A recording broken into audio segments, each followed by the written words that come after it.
আর্জেন্টিনার কোপা আমেরিকার ফাইনাল ম্যাচের সময়সূচি দেখুন। আজ কানাডাকে হারিয়ে আর্জেন্টিনা চলে গেছে কোপা আমেরিকার ফাইনালে। দেখতে দেখতে প্রায় শেষ হয়ে গেল কোপা আমেরিকা 2024-এর আসর। 2021 সালের মতো এবারও আর্জেন্টিনা পৌঁছে গেছে ফাইনালে। টানা দ্বিতীয়বারের মতো সুযোগ রয়েছে কোপা আমেরিকার ট্রফি জেতার। এবারের কোপা আমেরিকায় একটি ম্যাচও হারেনি আলবিসেলেস্তারা। প্রত্যেকটি ম্যাচ জিতে তারা চলে এসেছে ফাইনালে। কোপা আমেরিকার রেকর্ড 15 বার করে চ্যাম্পিয়ন আর্জেন্টিনা ও উরুগুয়ে। এবার সে রেকর্ড একক করে নিতে চাইবে মেসিরা। ফাইনালে এখনও তাদের প্রতিপক্ষ নির্ধারিত হয়নি।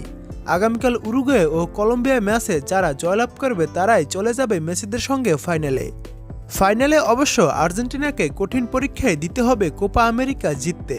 কারণ উরুগুয়ে বা কলম্বিয়া যে দলই ফাইনালে আসুক না কেন তারা শক্তিশালী দল। তবে আর্জেন্টিনাও কোনো অংশে কম শক্তিশালী নয়। 2021 সালের পর আর্জেন্টিনা মাত্র 2টি ম্যাচ হেরেছে। এখন দেখুন ফাইনাল ম্যাচের সময়সূচি। কোপা আমেরিকার আর্জেন্টিনার ফাইনাল ম্যাচটি শুরু হবে জুলাইয়ের 15 তারিখ সোমবার বাংলাদেশ সময় সকাল 6টায়।